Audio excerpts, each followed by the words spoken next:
കർത്താവിൻ്റെ നാമം വാഴ്ത്തപ്പെടുമാറാകട്ടെ. ഈ തലമുറയിൽ ദൈവഹിതം നിവർത്തിക്കുക എന്ന ലക്ഷ്യത്തോടെ പ്രവർത്തിച്ചു വരുന്ന ബരാക്ക ഇൻ്റർനാഷണൽ മിനിസ്ട്രീസിൻ്റെ ദി വേർഡ് ഓഫ് ട്രൂത്ത് എന്ന വേദ പഠന പരമ്പരയിലേക്ക് നിങ്ങളെ ഏവരെയും ഹാർദവമായി സ്വാഗതം ചെയ്യുന്നു. കഴിഞ്ഞ നാളുകളിൽ ഈ പ്രവർത്തന മുഖാന്തരം അനേകരുടെ ആത്മീയ ജീവിതത്തിന് ഉന്നമനം ലഭിച്ചിട്ടുണ്ട് എന്നുള്ളത് ഞങ്ങൾ മനസ്സിലാക്കുന്ന ഒരു വസ്തുതയാണ്.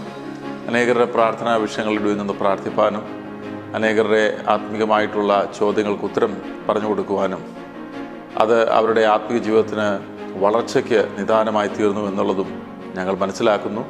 തുടർന്നും ഈ പ്രവർത്തനം ദൈവഹിത പ്രകാരം മുന്നോട്ട് കൊണ്ടുപോകാൻ ഞങ്ങൾ കർത്താവിൽ ശരണപ്പെടുന്നു. കഴിഞ്ഞ നാളുകൾ ഈ പ്രവർത്തനത്തെ ഓർത്ത് പ്രാർത്ഥിച്ച എല്ലാ പ്രിയപ്പെട്ടവർക്കും ഞങ്ങൾ നന്ദി പറയുന്നു. ഇന്നും നമുക്ക് വേദ പഠനത്തിലേക്ക് ശ്രദ്ധ തിരിക്കാം. പാസ്റ്റർ ജെയ്സ് ജോസഫ് തുടർന്ന് ദൈവവചനം ശുശ്രൂഷിക്കുന്നതാണ്. കർത്താവിൻ്റെ നാമം വാഴ്ത്തപ്പെടുമാറാകട്ടെ.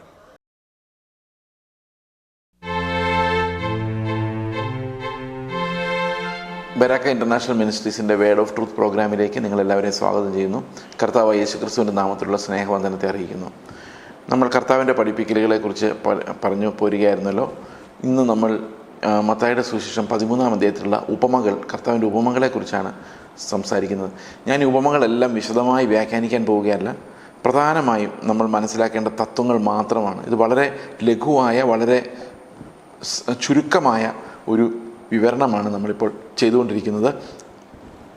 പദാനുപദമായ വ്യാഖ്യാനമല്ല, ആശയങ്ങൾ, എന്താണ് കർത്താവ് പറഞ്ഞതെന്നുള്ള ആശയങ്ങളാണ് ഈ ക്ലാസ്സുകളിലൂടെ ഞാൻ നിങ്ങളോട് പങ്കുവയ്ക്കാൻ ആഗ്രഹിക്കുന്നത്. 13-ാം അധ്യായം തുടങ്ങുമ്പോൾ കർത്താവ് ഉപമകൾ സംസാരിക്കുന്നത് ശിഷ്യന്മാരോടല്ല, വലിയൊരു കൂട്ടം പുരുഷാരത്തോടാണ്. വലിയൊരു കൂട്ടം പുരുഷാരം.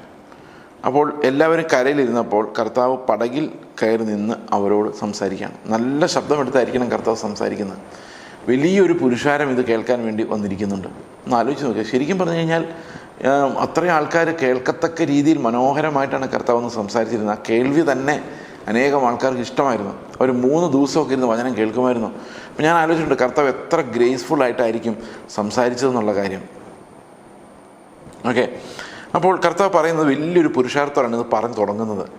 പക്ഷെ ഇത് പറഞ്ഞ് അവസാനിപ്പിക്കുമ്പം, ഈ പാരബിൾസ് പറഞ്ഞ് അവസാനിപ്പിക്കുമ്പോൾ ശിഷ്യന്മാർ മാത്രമേ അടുത്തുള്ളൂ. കാരണം ആദ്യത്തെ ഒരു ഉപമ മാത്രമാണ് ശരിക്കും ഇത് ആ പുരുഷാരത്തോട് മുഴുവൻ പറയുന്നത്. ബാക്കിയുള്ളതെല്ലാം ശിഷ്യന്മാരുടെ പറയും. ഈ ആദ്യത്തെ ഒരു ഉപമ പറഞ്ഞതോടുകൂടി എനിക്ക് തോന്നുന്നു പുരുഷാരം മടുത്ത് കാണും. കാരണം ഈ ഉപമ അങ്ങനെ മനസ്സിലാകുന്ന ഒരു ഉപമയല്ല. ഒരു പുരുഷാരത്തിന് ഇത് മനസ്സിലാവുകയില്ല. നിങ്ങളൊന്ന് ശ്രദ്ധിച്ച് നോക്കിയേ. ഇതാണ് ആദ്യത്തെ ഉപമ. ഇത് നിങ്ങൾക്ക് എന്തെങ്കിലും മനസ്സിലാവുമോ? ഒന്നും മനസ്സിലാകത്തില്ല. ഇത്രയും നേരം ദൈവരാജ്യത്തെക്കുറിച്ചും വിശ്വാസത്തെക്കുറിച്ചും ഒക്കെ പറഞ്ഞുകൊണ്ടിരുന്ന കർത്താവ് പെട്ടെന്ന് ഇങ്ങനെ പറഞ്ഞു തുടങ്ങുകയാണ്. വിതയ്ക്കുന്നവൻ വിതയ്ക്കാൻ പുറപ്പെട്ടു. അപ്പം നിങ്ങൾ പെട്ടെന്ന് കർത്താവിൻ്റെ മുമ്പിലിരിക്കുന്ന ആ പുരുഷാരത്തിൽ ഒരാളായിട്ട് സങ്കല്പിച്ചോ.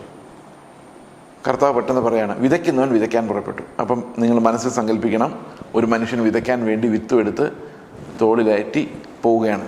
വിതയ്ക്കുന്ന സമയത്ത് ചിലത് വഴിയരികിൽ വീണു. എന്ത് സംഭവിച്ചു? പറവകൾ വന്ന് അത് തിന്നു കളഞ്ഞു. ചിലത് പാറ സ്ഥലത്ത് വീണു. അപ്പം വിത്ത് വിതച്ചപ്പോൾ ചിലപ്പോൾ പാറ പോലെ ഉള്ള സ്ഥലത്ത് വീണു. ഏറെ മണ്ണില്ലാത്തിടത്ത് വീണു. മണ്ണിന് താഴ്ചയില്ലായകയാൽ ക്ഷണത്തിൽ മുളച്ചു വന്നു. സൂര്യനുദിച്ചാൽ ചൂട് തട്ടി വേരില്ലായകയാൽ അത് ഉണങ്ങിപ്പോയി. അപ്പം ആവശ്യത്തിന് വെള്ളം വലിച്ചെടുക്കാനുള്ള അത്രയും മണ്ണില്ലായിരുന്നു. ലവണങ്ങൾ വലിച്ചെടുക്കാൻ പറ്റത്തില്ലായിരുന്നു. അതുകൊണ്ട് അത് ഉണങ്ങിപ്പോയി. മറ്റു ചിലത് മുള്ളിനിടയിൽ വീണു. മുള്ളു മുളച്ചു വളർന്ന് അതിനെ ഞെരുക്കി കളഞ്ഞു. മറ്റു ചിലത് നല്ല നിലത്ത് വീണു. 100, 60, 30 മേനിയായി വിളഞ്ഞു. ചെവിയുള്ളവൻ കേൾക്കട്ടെ. എത്രേ പറഞ്ഞുള്ളൂ. നിങ്ങളിത് കേട്ടോണ്ടിരിക്കുകയാണ്. നിങ്ങൾക്ക് എന്ത് മനസ്സിലായി?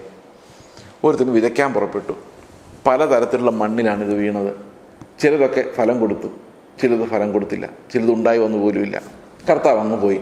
ഇത് കേട്ടിട്ട് ഒരു വകയെ മനസ്സിൽ നമ്മൾ ചിന്തിക്കുകയാണ്, യേശു കർത്താവ് കാർപ്പൻ്ററായിരുന്നു, ഇത്ര അത്ഭുതങ്ങളൊക്കെ ചെയ്തിട്ടുണ്ടായിരുന്നു. പക്ഷേ ഈ വിതയ്ക്കുന്ന കഥ കൊണ്ട് ഉദ്ദേശിക്കുന്നത് എന്താണ്? ഒരു പിടിയില്ല. അപ്പോൾ ശിഷ്യന്മാരെന്ത് ചെയ്തു? ശിഷ്യന്മാരൊക്കെ ചെന്ന് അവരുടെ ഉപമകളായി സംസാരിക്കുന്നത് എന്ത് എന്നവനോട് ചോദിച്ചു. കർത്താവ് ഇത്രയും ആൾക്കാർ കൂടിയതല്ലേ, അവർക്ക് എന്തെങ്കിലും മനസ്സിലായി കാണുമോ? എന്തിനാണ് ഇത്ര ആൾക്കാർ കൂടുമ്പോൾ അവരോട് മനസ്സിലാകുന്ന രീതിയിൽ ലളിതമായി കുറച്ച് കാര്യങ്ങൾ സംസാരിക്കുന്നതിന് പകരം ഇങ്ങനെ ഒട്ടും മനസ്സിലാകാത്ത ഉപമകളിലൂടെ എന്തിനാണ് സംസാരിക്കുന്നത്? അപ്പോൾ കർത്താവ് അവരുടെ ഉത്തരം പറയുന്നത്, സ്വർഗരാജ്യത്തിൻ്റെ മർമ്മങ്ങളെ അറിയുവാൻ നിങ്ങൾക്ക് വരം ലഭിച്ചിരിക്കുന്നു, അവർക്കോ ലഭിച്ചിട്ടില്ല. അപ്പോൾ എന്താണ് ഈ വരമെന്ന് പറയുന്നത്? വരത്തിൻ്റെ ലക്ഷണം എന്താണ്? നിങ്ങൾക്കറിയാമോ? അത്രയും പേര് അത് കേട്ടിട്ട് പോയി. പക്ഷെ അവർക്ക് മർമ്മമൊന്നും മനസ്സിലായില്ല. അവർക്ക് കുഴപ്പമില്ല, അവർക്ക് വചനം അവർക്ക് കേട്ടാൽ മതി. ഇന്ന് എത്രയോ പേരിരുന്ന് പ്രസംഗം കേൾക്കുന്നു, അവർക്കതിൻ്റെ ആഴങ്ങളൊന്നും അറിയണമെന്നില്ല. നല്ല പ്രസംഗമായിരുന്നു ബ്രദറെ എന്നും പറഞ്ഞങ്ങ് പോവുകയുള്ളൂ. അന്നും അനേകം പുരുഷാരം പ്രസംഗം കേട്ടു വിട്ടുപോയി, സ്റ്റാൻഡ് വിട്ടു. എന്നാൽ ശിഷ്യന്മാരങ്ങനെ പോകാൻ പറ്റത്തില്ലായിരുന്നു. കാരണം അവർക്ക് വേണ്ടത് കിട്ടിയില്ല, അവർക്ക് മനസ്സിലായില്ല. അപ്പോൾ ദൈവരാജ്യത്തിൻ്റെ മർമ്മങ്ങൾ ഗ്രഹിക്കാനുള്ള വരം അവരുടെ മേലുണ്ടെന്നുള്ളതിൻ്റെ തെളിവ് ഇവരെല്ലാവരും പോയി കഴിഞ്ഞപ്പോൾ ലൂക്കോസിൻ്റെ ശിഷ്യത്തിൽ വരുമ്പോൾ രാത്രിയാണ്.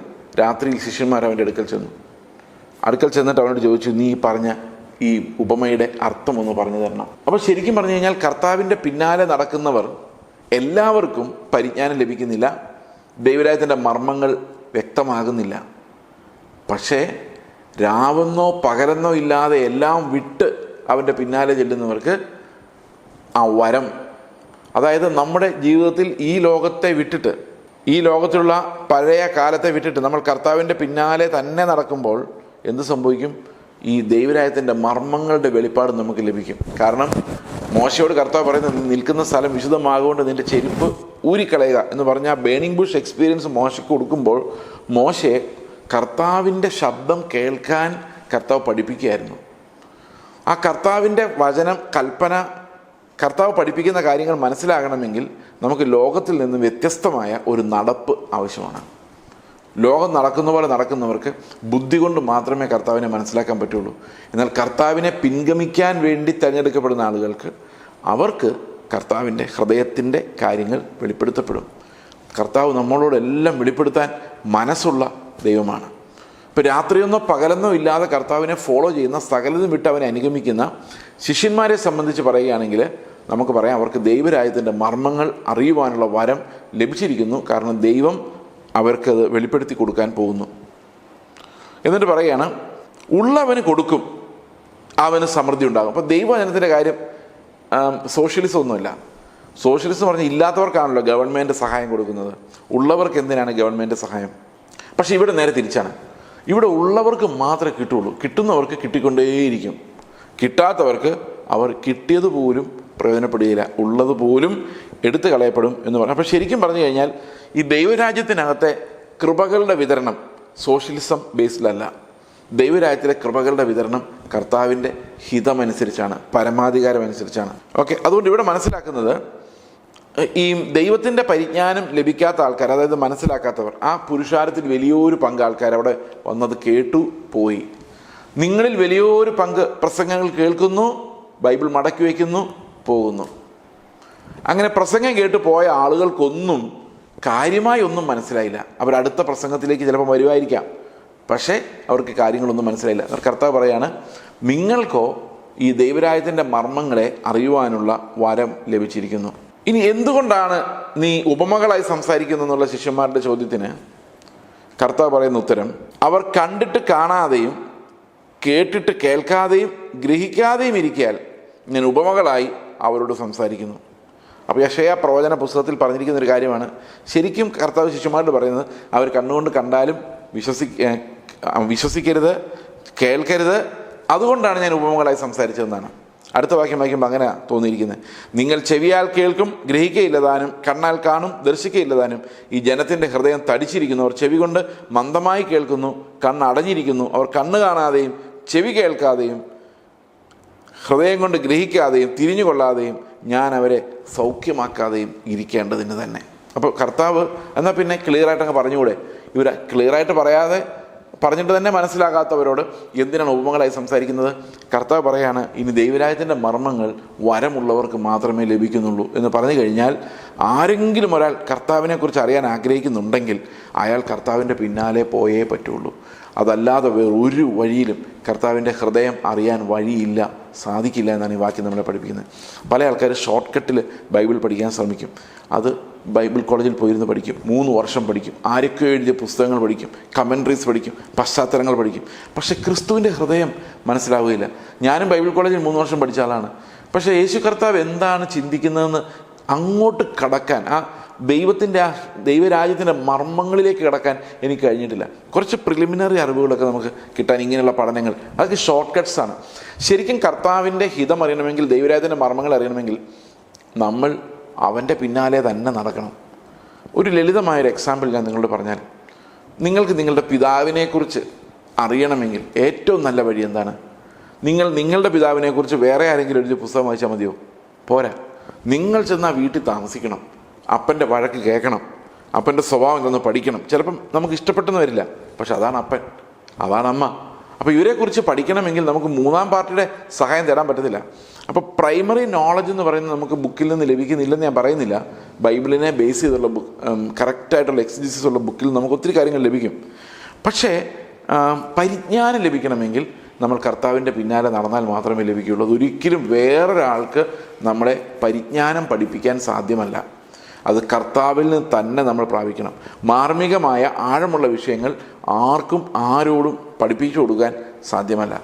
ഒരു മനുഷ്യൻ എന്നോടൊന്ന് ചോദിക്കുകയാണ്, സഹോദര, എൻ്റെ പറമ്പിൽ ഒരാൾ അതിക്രമിച്ച് കയറുന്നു, അതിര് മാന്തുന്നു, ഞാൻ എന്ത് ചെയ്യണം? അപ്പോൾ ഞാൻ എന്ത് മറുപടി പറയണ്ടേ? കേസ് കൊടുക്കണമെന്ന് പറയണോ? അല്ലെങ്കിൽ പ്രാർത്ഥിക്കാമെന്ന് പറയാം, അവന് മാനസാന്തരം കൊടുക്കാൻ വേണ്ടി? അല്ലാതെ എനിക്കൊന്നും പറയാൻ പറ്റത്തില്ല. അപ്പം മനുഷ്യനോട് ചോദിക്കുകയാണ്, നിന്നോട് പുതപ്പ് ചോദിക്കുന്നതിന് ഉടുപ്പും കൊടുക്കണം എന്നാണല്ലോ ബൈബിളിൽ പറഞ്ഞിരിക്കുന്നത്. അപ്പോൾ അതിര് മാന്തുന്നവന് അതിൽ സ്ഥലം കിട്ടാൻ വേണ്ടിയല്ലേ? അപ്പം ഞാൻ ശരിക്കും അത് കൊടുക്കുകയല്ലേ വേണ്ടത് എന്ന് എന്നോട് ചോദിച്ചു കഴിഞ്ഞാൽ ഞാൻ എന്ത് മറുപടി പറയും? ഞാൻ പറയാം, കൊടുക്കപ്പെടുന്നേ പോട്ടെ എന്ന് പറഞ്ഞു കഴിഞ്ഞാൽ ചിലപ്പം അത് വലിയ പ്രശ്നമായിട്ട് വരും. കാരണം നാളെ ഈ മനുഷ്യൻ ചിന്തിക്കും, അയാൾ പറഞ്ഞുകൊണ്ടാണ് ഞാൻ എടുത്തു കൊടുത്തു, ഇയാളുടെ ഒരു പ്രസംഗം എന്നായിരിക്കും നാളെ ചിന്തിക്കുന്നത്. ഇനി അതേ അങ്ങനെയൊന്നും കൊടുക്കേണ്ട ബ്രദറെ എന്ന് പറഞ്ഞാലോ? അത് ചിലപ്പോൾ ദൈവത്തിൻ്റെ ഹിതമായിരിക്കും, നമുക്കറിയില്ല. അപ്പോൾ പരിജ്ഞാനത്തിൻ്റെ തലത്തിൽ അത് അയാൾ തന്നെ, ആ ആൾ തന്നെ തീരുമാനിക്കേണ്ട കാര്യമാണ് ഞാൻ എന്ത് ചെയ്യണം എന്നുള്ള കാര്യം. അത് വേറൊരാൾക്ക് ഉപദേശിക്കാൻ സാധ്യമല്ല. കർത്താവിൻ്റെ പിന്നാലെ നടക്കുമ്പോൾ അത് തന്നെത്താൻ വെളിപ്പെട്ട് വരണം. കർത്താവ് എന്താണ് ആഗ്രഹിക്കുന്നത്? നമുക്ക് ആരെയും ഒരു സുവിശേഷ വേലയ്ക്ക് നിർബന്ധിക്കാൻ സാധിക്കില്ല. നമുക്ക് ആരെയും റാഡിക്കലായൊരു തീരുമാനം എടുക്കാൻ നിർബന്ധിക്കാനോ, കർത്താവിൻ്റെ ഏതെങ്കിലും ഒരു നീതിയുടെ കമാൻഡ്മെൻറ്റ്, ഞാൻ പറഞ്ഞ മോറൽ കമാൻഡ്മെൻറ്റ്സിൻ്റെ കാര്യമല്ല, നീതിയുടെ കമാൻഡ്മെൻറ്റ് അനുസരിച്ചേ പറ്റൂ എന്ന് നിർബന്ധിക്കാനും സാധ്യമല്ല. എനിക്ക് നിർബന്ധിക്കാൻ പറ്റുമോ നിങ്ങൾ കണ്ണ് ചൂഴ്ന്നെടുത്തെറിഞ്ഞ് കളയണമെന്ന്? നിർബന്ധിക്കാൻ പറ്റത്തില്ല. കർത്താവ് പറഞ്ഞ് ഏതെങ്കിലും നിങ്ങൾ സ്വത്ത് വിറ്റ് ദരിദ്രർക്ക് കൊടുത്തിട്ട് അനുഗമിക്കണമെന്ന് കർത്താവ് പറഞ്ഞ് ഞാൻ നിങ്ങളെ നിർബന്ധിക്കാൻ പറ്റുമോ? നിർബന്ധിക്കാൻ പറ്റില്ല. നിർബന്ധിച്ച് കഴിഞ്ഞാൽ നിങ്ങൾ ചിലപ്പോൾ വിറ്റ് കഴിഞ്ഞിട്ട് പിന്നെ ജീവിതകാലം മുഴുവൻ പറയും അത്രയും സ്വത്ത് വിറ്റിട്ട് വന്നവനാണ് ഞാൻ. അപ്പോൾ ശരിക്കും പറഞ്ഞു കഴിഞ്ഞാൽ കർത്താവിൻ്റെ പരിജ്ഞാനത്തിലേക്ക് ആരെയും നിർബന്ധിക്കാൻ പറ്റില്ല. ആ വരം നമുക്ക് ലഭിക്കണമെങ്കിൽ നമ്മൾ അവൻ്റെ പിന്നാലെ തന്നെ നടക്കണം. ഡൈനാമിക്കായിട്ട് ഓരോ നിമിഷവും കർത്താവിൻ്റെ വില്ല് നമ്മുടെ ഹൃദയത്തിനകത്ത് തുറന്നു വരണം. അങ്ങനെ തുറന്നു വരുമ്പോഴാണ് നമ്മൾ ശരിക്കും അനുഗാമികളാകുന്നത്, ഡിസൈപ്പിൾസ് ആകുന്നത്. ആ ഡിസൈപ്പിൾസ് അങ്ങനെ കേൾക്കാനുള്ള വരം ലഭിച്ചവരായിരുന്നു. യെശയ്യാ പ്രവാചകൻ്റെ പുസ്തകം 50-ാം അധ്യായത്തിൻ്റെ 4-ാം വാക്യം നമ്മൾ വായിക്കുമ്പോൾ അവിടെ ഒരു അത്ഭുതകരമായൊരു പുതിയ നിയമവാക്യം പോലുള്ളൊരു വാക്യം അവിടെയുണ്ട്. ഞാനത് വായിക്കാം. യെശയ്യാ പ്രവാചകൻ്റെ പുസ്തകം 50-ാം അധ്യായത്തിൻ്റെ 4-ാം വാക്യം.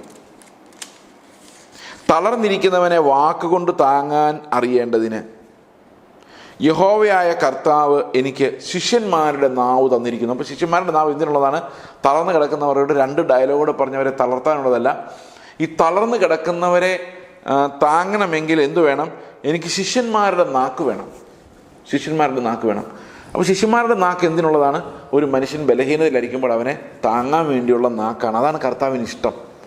ഓക്കെ, അടുത്ത വാക്യം. അവൻ രാവിലെ തോറും എന്നെ ഉണർത്തുന്നു. എന്തിനു വേണ്ടിയാണ് ഉണർത്തുന്നത്? ഈ താങ്ങാൻ വേണ്ടി, തളർന്നിരിക്കുന്നവനെ താങ്ങാൻ വേണ്ടി ഓരോ ദിവസം ശുശ്രൂഷയ്ക്കായി ദൈവം എന്നെ രാവിലെ തന്നെ ഉണർത്തുന്നു. അടുത്ത വാക്യം. ശിഷ്യന്മാരെ പോലെ കേൾക്കേണ്ടതിന്. അപ്പോൾ പലതരത്തിലുള്ള ആൾക്കാർ, ഞാൻ നേരത്തെ പറഞ്ഞില്ലേ കുറേ ആൾക്കാർ ഇത് ദൂരെ നിന്ന് കേട്ടിട്ട് പോയവരുണ്ട്. അതുപോലെ കേൾക്കാൻ വേണ്ടിയല്ല, ശിഷ്യന്മാരെങ്ങനെയാണ് കർത്താവിൽ നിന്ന് കേട്ടത് അതുപോലെ കേൾക്കേണ്ടതിന് എൻ്റെ ചെവിയെ അവൻ ഉണർത്തുന്നു. അപ്പോൾ അതുകൊണ്ടാണ് കർത്താവ് പറഞ്ഞ് ചെവി ഉള്ളവൻ കേൾക്കട്ടെ എന്ന് പറഞ്ഞു കഴിഞ്ഞാൽ ദൈവം ചെവിയെ ഉണർത്തിയെടുത്തവൻ കേൾക്കട്ടെ എന്നാണ്. അതായത് കർത്താവ് എൻ്റെ ചെവിയെ ഉണർത്തി ശിഷ്യന്മാരുടെ ചെവിയും നാവും എനിക്ക് തന്ന് ക്രിസ്തുവിൽ നിന്ന് പ്രാപിച്ച് മറ്റുള്ളവർക്ക് കൊടുക്കാനും. അതുപോലെ ശിഷ്യന്മാരുടെ ചെവിയുടെ ഒരു പ്രത്യേകത എന്ന് പറഞ്ഞാൽ അവർക്ക് വേറൊരാൾ പറയുന്ന കഥ എത്ര നേരം വേണേലും കേൾക്കാമെന്നുള്ളതാണ്.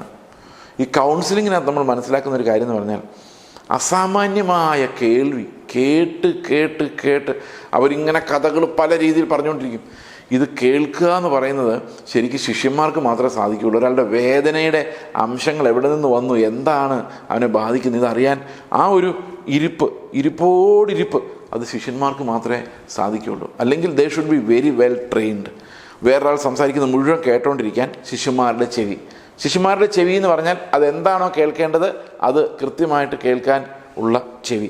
അപ്പോൾ ദൈവത്തിൻ്റെ ഇത് മറ്റുള്ളൊരാൾ പറയുമ്പോൾ മാത്രമല്ല, ദൈവത്തിൻ്റെ ശബ്ദം നമുക്ക് വരുമ്പോൾ, ഒരു ഉപമ വരുമ്പോൾ, ഒരു വ്യാഖ്യാനം വരുമ്പോൾ, ഒരു സ്വപ്നം എന്ന് പറഞ്ഞാൽ ഉറങ്ങിക്കിടക്കുമ്പോഴുള്ളതല്ല, ദർശനങ്ങൾ നമ്മൾ സുബോധത്തോടെ കാണുന്നത്, അത് ഞാൻ ഇപ്പോഴും ഉദ്ദേശിക്കുന്നത്.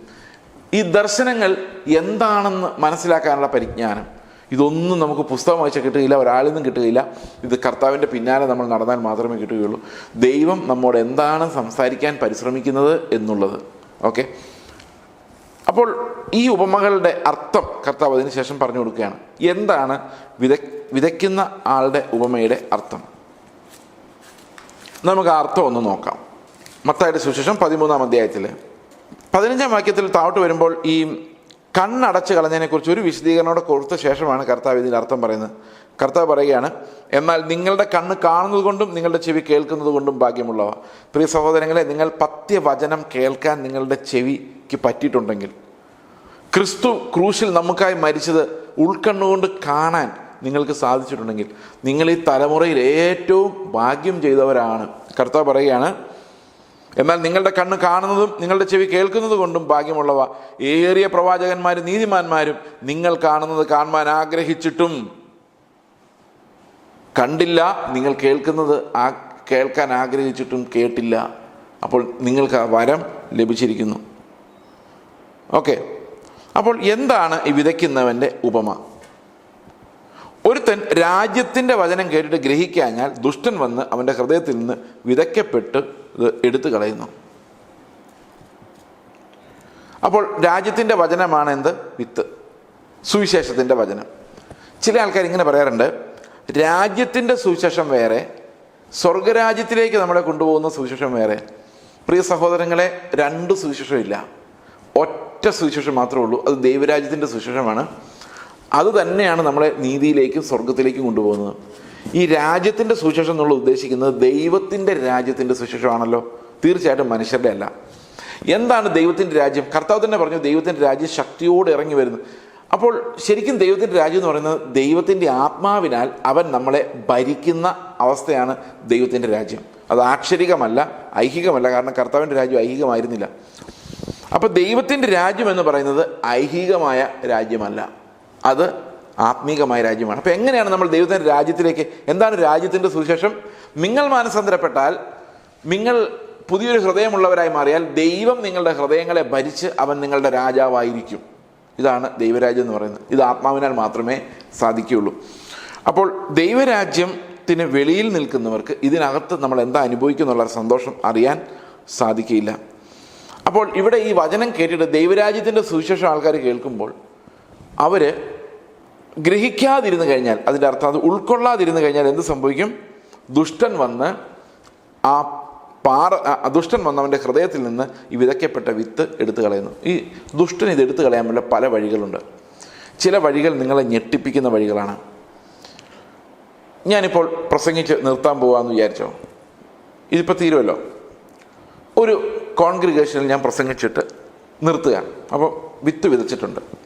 ഇനി അവിടെ എന്തൊക്കെ സംഭവിക്കാൻ പറ്റും? ഒന്നാമത്തെ കാര്യം എന്ന് പറയുന്നത്, വഴിയരികിൽ വീണ വിത്ത് പോലെ ഇത് ആരെങ്കിലും എടുത്തുകൊണ്ട് പോവാം. ആരാണ് ഇത് എടുത്തുകൊണ്ട് പോകുന്നത്? എങ്ങനെയാണ് ഇത് ചോരുന്നത്? നമുക്ക് നോക്കാം.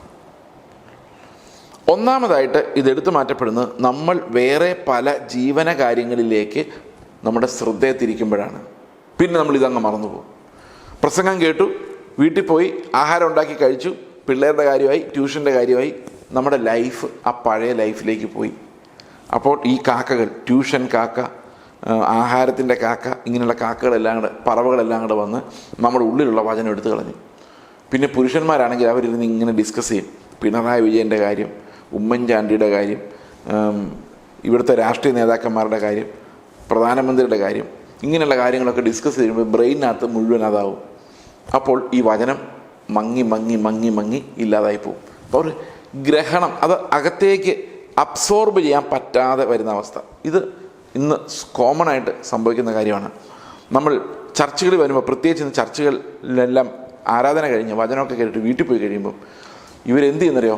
പാസ്റ്ററുടെ കുറ്റം പറയും, അല്ലെങ്കിൽ സഭയുടെ കുറ്റം പറയും. സഭയിൽ അങ്ങനെയാണ്, ഇങ്ങനെയാണ്, അവൻ വന്ന കണ്ടില്ലേ, അവൻ്റെ അഹങ്കാരം കണ്ടില്ലേ, അവൻ്റെ വേഷം കണ്ടില്ലേ, ഇങ്ങനെയൊക്കെ പറഞ്ഞ് ഈ വിത്ത് എല്ലാം പോവും. ഈ പറവകളെല്ലാം കൂടെ വന്ന് ഈ വിത്തുകളെല്ലാം എടുത്തുകൊണ്ട് പോകും. ഇന്ന് അനേക സഭകളിൽ സംഭവിക്കുന്നൊരു കാര്യം, വിതയ്ക്കുന്ന വിത്ത് പോലും ഒരിടത്തും സ്റ്റിക്കാകുന്നില്ല എന്നുള്ളതാണ്. അത് അപ്പോൾ തന്നെ എടുത്ത് മാറ്റപ്പെടും. ഞാൻ കണ്ടിട്ടുള്ള വേറൊരു പ്രതിഭാസമാണ്, പ്രസംഗം കഴിഞ്ഞ ശേഷം എല്ലാവരുടെ കൈയടിച്ച് അന്യഭാഷ പറഞ്ഞ് ഡ്രമ്മൊക്കെ അടിച്ച് നമ്മളൊരുമാതിരി ഉന്മാദത്തിലേക്ക് കൊണ്ടുപോകുന്ന ഒരു സിറ്റുവേഷൻ. പ്രിയ സഹോദരങ്ങളെ, അത് കഴിയുമ്പോൾ നമ്മുടെ ഉള്ളിലേക്ക് വരുന്ന ചിന്ത എന്നാണെന്നറിയോ? ഞാൻ ഏറ്റെടുത്തു, വചനം ഏറ്റെടുത്തു. ഒന്നുമില്ല, തോന്നുന്നതാണ്, ഏറ്റെടുത്തിട്ടില്ല. ഈ ആരാധന കഴിഞ്ഞ് വീട്ടിലോട്ട് പോകുമ്പം മാറിയ ആളെന്നാണ് ഞാൻ ചിന്തിക്കുന്നത്. പക്ഷേ എൻ്റെ ഹൃദയത്തിൽ നിന്ന് ആ മെമ്മറി തന്നെ ഇല്ലാതായിപ്പോയി കാണാം. കാരണം ഒത്തിരി സ്ഥലത്തും ഞാൻ പ്രസംഗിച്ചിട്ട് കർത്താവിൻ്റെ ക്രൂശിനെക്കുറിച്ചും വചനത്തെക്കുറിച്ചൊക്കെ പ്രസംഗിച്ചിട്ട്, നിത്യജീവനെക്കുറിച്ച് പ്രസംഗിച്ചിട്ട് നിർത്തി ഇറങ്ങാൻ നേരത്ത് അവിടെ ഒരു വലിയ ആരാധന, കൂട്ടപ്പൊരിച്ചിലായിട്ടുള്ള അന്യഭാഷയും കയ്യടിയും ഡ്രമ്മും എല്ലാം കൂടെ ആയിട്ട് ഭയങ്കര ആരാധന. പക്ഷെ എന്താ സംഭവിക്കുന്നത്? ഈ ആരാധന ഇടയിലുള്ള ഇവർ പറയും, നിങ്ങളുടെ വിഷയങ്ങൾ എന്തായാലും അത് പരിഹരിക്കുന്ന ദൈവം ഇവിടെ ഉണ്ട് എന്നൊക്കെ പറഞ്ഞു കഴിയുമ്പോഴേക്കും ഇവർക്ക് പ്രധാന വിഷയം അതാ. ഈ ഉപജീവന ചിന്തകളാണ് ഈ വചനത്തെ എടുത്തു കളയുന്നത്. ഈ വർഷിപ്പിനിടയിലൂടെ മുഴുവൻ തിരികെ കയറ്റുന്നത് ഈ ഉപജീവന ചിന്തകളാണ്. ആ ഒരു സ്പിരിച്വൽ വ്യാപാരം ഇന്ന് സഭകളിൽ നടക്കുന്നുണ്ടെന്നുള്ളതാണ് ഇതിൻ്റെ വേദനാജനകമായൊരു കാര്യം എന്ന് പറയുന്നത്. അപ്പോൾ ശരിക്കും അനേകം സ്ഥലങ്ങളും അനേകം ഫീൽഡുകളും റോഡ് പോലെയാണ്. അവിടെ ആര് വേണേലും കയറി വരും. നമുക്കൊരു റോഡരികിൽ വിതയ്ക്കപ്പെട്ടാൽ എന്ത് സംഭവിക്കും? ചില ചർച്ചുകളിൽ പലതരം ടീച്ചേഴ്സ് വന്ന് പ്രസംഗിക്കും. ഇപ്പോൾ ഈ റോഡിൽ അങ്ങനെയാണല്ലോ, റോഡിൽ എല്ലാത്തരം ആൾക്കാരും നടക്കുമല്ലോ. നീതിമാന്മാർ മാത്രമല്ല നടക്കുന്നത്, നേരെ തലതിരിഞ്ഞവരും ദുഷ്ടന്മാരും എല്ലാം ഈ റോട്ടിൽ കൂടെ തന്നെ നടക്കുന്നത്. അപ്പോൾ വഴിയരികിൽ വീണ വിത്തിൻ്റെ പ്രത്യേകത എന്താണെന്ന് വെച്ച് കഴിഞ്ഞാൽ അത് ഇഷ്ടംപോലെ ആളുകളെ കാണുന്ന വിത്താണ്. എന്ന് പറഞ്ഞു കഴിഞ്ഞാൽ റോഡിലാണ്, പബ്ലിക് പ്ലേസിലാണ്. ഇന്ന് പല ചർച്ചുകളിലും പലതരം പ്രീച്ചേഴ്സിനെ വിളിക്കും. അതായത് ഒരു ദിവസം വചനം പ്രസംഗിക്കുന്നയാൾ, അടുത്ത ദിവസം പ്രോഫറ്റ്, അതിനടുത്ത ദിവസം കൃപാവരങ്ങളെ പകരുന്ന കൃപയുള്ള ആൾ, അതിനുശേഷം സുവിശേഷത്തെക്കുറിച്ച് പറയുന്ന ഒരാൾ. ഇങ്ങനെ പലതരത്തിലുള്ള ആൾക്കാർ വന്ന് പ്രസംഗിക്കും. വിവിധ ശുശ്രൂഷകളൊക്കെയാണ്, പക്ഷേ ഉപദേശം പലതരത്തിലായിരിക്കും.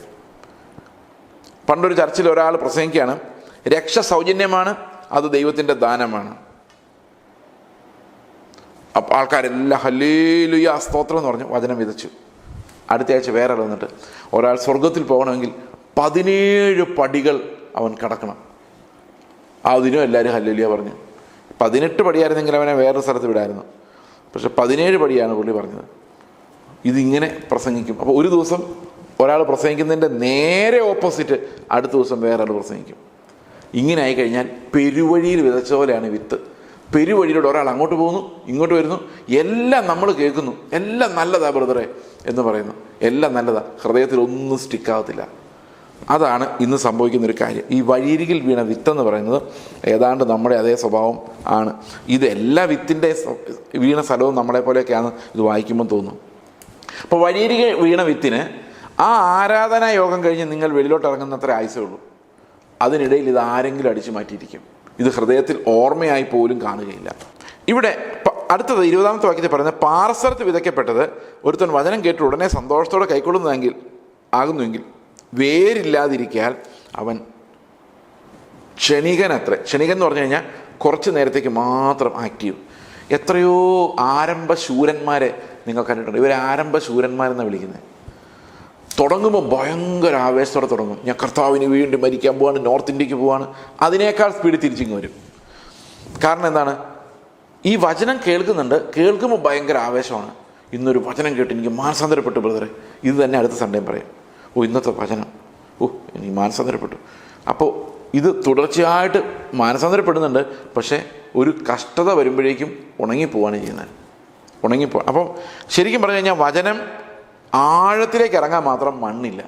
അത് കുറച്ച് നേരം ഇന്ന് അനേകം ആൾക്കാർക്ക് അറ്റൻഷൻ ഡെഫിഷ്യൻസി പ്രോബ്ലം ഉണ്ട്. ഈ മിനി സ്ക്രീൻ അഡിക്ഷൻസ് കാരണം നമ്മൾ ഈ മൊബൈൽ ഫോൺ എപ്പോഴും നോക്കിക്കൊണ്ടിരിക്കുന്ന, പ്രത്യേകിച്ചും വീഡിയോസ് കണ്ടുകൊണ്ടിരിക്കുന്ന ആൾക്കാരെ സംബന്ധിച്ച് അവർക്ക് സംഭവിക്കുന്നൊരു പ്രോബ്ലം എന്ന് പറയുന്നത് ഈ അറ്റൻഷൻ ഡെഫിഷ്യൻസിയാണ്. അവർക്കൊന്നും ശ്രദ്ധിക്കാനോ ഫോക്കസ് ചെയ്യാനോ സാധിക്കില്ല. അതുകൊണ്ട് വളരെ കുറഞ്ഞ ഒരു അറ്റൻഷൻ സ്പാൻ മാത്രമാണ് നമുക്കുള്ളത്. ഒരു കാര്യത്തെക്കുറിച്ച് ചിന്തിക്കാൻ നമുക്ക് കിട്ടുന്ന വളരെ കുറഞ്ഞ സമയം മാത്രമാണ്. അതായത് പാറപ്പുറം പോലെയാണ് നമ്മുടെ ഹൃദയം ഇരിക്കുന്നത്. അതായത് എന്ത് കാര്യം കേട്ടാലും നമ്മൾ 2 മിനിറ്റ് ചിന്തിക്കും, വിട്ടുകളയും. അത് അടുത്ത കഥകളിലേക്ക് നമ്മൾ തിരിയും. ഇങ്ങനെയുള്ള ഹൃദയങ്ങളാണ് വളരെയധികം. ഈ ഫലം പുറപ്പെടുവിക്കാത്ത മണ്ണുകൾ ഇന്ന് ലോകത്തിൻ്റെ പല സ്ഥലങ്ങളിലും നമുക്ക് കാണാം. നമ്മുടെ ജീവിതത്തിൽ അത് കാണാം. കാരണം ഏത് കാര്യം കേട്ടാലും, ഇപ്പോൾ ഒരാൾ മരിക്കാൻ കിടക്കുന്നത് കേട്ടാലും 2 മിനിറ്റ് നേരത്തേക്ക് ഒരു ഇമോഷൻ, അത് കഴിയുമ്പോൾ നമ്മളത് നോർമലായിട്ട് പഴയ പോലെ ആവും. വചനം കേട്ടാൽ അങ്ങനെ തന്നെ, എൻ്റെ കർത്താവേ എന്ന് പറഞ്ഞ് ഭയങ്കര സെൻറ്റിമെൻ്റലാവും. ഒരു 5 മിനിറ്റ് കഴിയുമ്പം പഴയ പോലെ ആവും. ഇത് തന്നെ അനേകം ആൾക്കാർ അങ്ങനെയുള്ളവരാണ്. ഇനി 22-ാം വാക്യത്തിൽ പറയുന്നത്, മുള്ളിനിടയിൽ വിതയ്ക്കപ്പെട്ടതോ ഒരുത്തൻ വചനം കേൾക്കുന്നുവെങ്കിലും ഈ ലോകത്തിൻ്റെ ചിന്തയും ധനത്തിൻ്റെ വഞ്ചനയും വചനത്തെ ഞെരുക്കിയിട്ട് നിഷ്ഫലനായി തീരുന്നതാണ്. അതായത് ഇവർ വചനം കേട്ടു, ഭയങ്കരമായിട്ട് ഇഷ്ടപ്പെട്ടു, പക്ഷേ ഫലം പുറപ്പെടുവിക്കാവുന്ന രീതിയിലുള്ളൊരു മാറ്റം അവർക്കുണ്ടാകുന്നില്ല. ഓക്കെ, അവരെന്ത് ചെയ്യുന്നു? ഈ ലോകത്തിലെ ധനാഗമ മാർഗങ്ങളെ കുറിച്ച് അന്വേഷിക്കുന്നു. ഇന്ന് വിശ്വാസം പോലും അതിനുള്ളതാണെന്ന് ആലോചിച്ച് നോക്കണം. ഇന്ന് ആൾക്കാർ വിശ്വസിക്കുന്ന പോലും ഈ ധനം എങ്ങനെ വരും, വിസ എങ്ങനെ വരും, നമ്മൾ എങ്ങനെ രക്ഷപ്പെടും, നമ്മുടെ കുടുംബം എങ്ങനെ അനുഗ്രഹിക്കപ്പെടും, ഈ സാമ്പത്തിക ലാഭത്തിന് വേണ്ടിയും ഈ ലോകത്തിലെ സ്വസ്ഥത അനുഭവിക്കാൻ വേണ്ടിയും മാത്രമുള്ള അന്വേഷണങ്ങളുള്ളൂ. അപ്പോൾ ശരിക്കും ഓൾറെഡി നമ്മൾ മുൾച്ചെടികൾ പോലെ തന്നെയാണ്. വിത്ത് പോലെ അല്ല, ഇത് വിത്ത് മുളയ്ക്കുന്നതല്ല, മുൾച്ചെടികൾ മുളയ്ക്കുന്നതാണെന്ന് വേണേൽ പറയാം. കാരണം ചിന്തകൾ ഇതിനു വേണ്ടി തന്നെയാണ് നമ്മൾ ദൈവത്തെ വിളിക്കുന്നതും. അപ്പോൾ ശരിക്കും ഫലം പുറപ്പെടുവിക്കാൻ സാധിക്കാത്ത ഒരവസ്ഥയാണ്. അവസാനം കർത്താവ് പറയുകയാണ്, നല്ല നിലത്ത് വിതയ്ക്കപ്പെട്ട വിത്ത് വചനം കേട്ട് ഗ്രഹിക്കുന്നതാകുന്നു, അത് വിളഞ്ഞ് 100, 60, 30 മേനി നൽകുന്നു എന്ന് പറഞ്ഞു കഴിഞ്ഞാൽ, ഈ വചനം അകത്തേക്ക് സോക്ക് ചെയ്ത് അതിനാൽ പിടിക്കപ്പെട്ട് ആ മണ്ണ് പിന്നെ അതിനകത്തോട് ഫോക്കസ്ഡ് ആകുന്ന രീതിയിൽ ദൈവത്തിൻ്റെ വചനം നമ്മുടെ ഹൃദയത്തിനകത്ത് ക്രിയ ചെയ്ത് അതൊരു ജീവനായി മാറി അത് നിലനിൽക്കുന്ന ഫലം പുറപ്പെടുവിക്കുന്ന രീതിയിൽ, തുടർച്ചയായി ഫലം പുറപ്പെടുവിക്കുന്ന രീതിയിൽ അതിനെ മാറ്റിക്കളയുന്ന കാര്യമാണ് കർത്താവ് പറഞ്ഞത്. അതായത് ഇന്ന് കേൾക്കുന്ന ഹൃദയങ്ങൾ കുറവാണ്, കേൾക്കാനുള്ള ക്ഷമ കുറവാണ്, വചനം ക്രിയ ചെയ്യുന്നത് വളരെ കുറവാണ്. നമ്മൾ ദൈവത്തെ അന്വേഷിക്കുന്നത് പോലും ലോകത്തിൻ്റെ സമ്പത്തിന് വേണ്ടിയാണ്. മുൾച്ചെടികൾക്കിടയിലാണ് ഇന്ന് ആകെ കുറച്ച് വളർന്നു നിൽക്കുന്നത്. ഇത്ര അപകടകരമായ ഒരു സ്ഥിതിവിശേഷം ഇന്ന് നമ്മുടെ ചുറ്റുമുള്ളത്. അതുകൊണ്ട് പ്രിയ സഹോദരങ്ങൾ, നമ്മുടെ ഹൃദയങ്ങളെ തന്നെ കീറി കർത്താവിൻ്റെ അടുത്തേക്ക് ചെന്നിട്ട്, കർത്താവ് നിൻ്റെ വചനത്തിൻ്റെ പരിജ്ഞാനം ഞങ്ങൾക്ക് നൽകണമെന്ന് കർത്താവിനോട് പ്രാർത്ഥിക്കുക. അത് നിലനിൽക്കുന്ന ഫലം പുറപ്പെടുവിക്കത്തക്ക രീതിയിൽ കർത്താവിൻ്റെ അടുത്തേക്ക് ചെല്ലാം. ഞങ്ങളുടെ സ്വർഗ്ഗസ്ഥ പിതാവേ, അങ്ങയുടെ കൃപയ്ക്കായി നന്ദി പറയുന്നു, സ്തോത്രം ചെയ്യുന്നു. അവിടുത്തെ മഹത്വം ഞങ്ങൾ അന്വേഷിക്കുന്നു. അവിടുത്തെ വചനം ഞങ്ങളുടെ ഹൃദയത്തിൽ ആഴമായിട്ട് ക്രിയ ചെയ്യാൻ വേണ്ടി ഞങ്ങൾ പ്രാർത്ഥിക്കുന്നു. ഞങ്ങളുടെ ബലഹീനതകളുടെ നടുവിൽ കർത്താവെ അങ്ങയുടെ മഹത്വം അന്വേഷിക്കുന്നു. കർത്താവെ, ഞങ്ങൾ പലപ്പോഴും പതറിപ്പോകുന്നവരും പലപ്പോഴും അങ്ങേ അന്വേഷിക്കാത്തവരൊക്കെയാണ്. എങ്കിലും കർത്താവെ, അങ്ങയുടെ കൃപ ദൈവം ഓരോ ദിവസവും ഞങ്ങളെ ചേർത്ത് നിർത്തുകയും ഞങ്ങളുടെ ഹൃദയങ്ങളെ പണിയുകയും കല്ലുപോലുള്ള ഹൃദയങ്ങളെ മാറ്റി മാംസമായ അങ്ങേക്ക് പണിയാൻ പറ്റുന്ന, രൂപപ്പെടുത്താൻ പറ്റുന്ന ഹൃദയങ്ങളാക്കി ഞങ്ങളെ മാറ്റുകയും ചെയ്യുന്ന അവിടുത്തെ കൃപയ്ക്കായി സ്തോത്രം. കർത്താവായ യേശുക്രിസ്തുവിൻ്റെ നാമത്തിൽ തന്നെ ആമേൻ.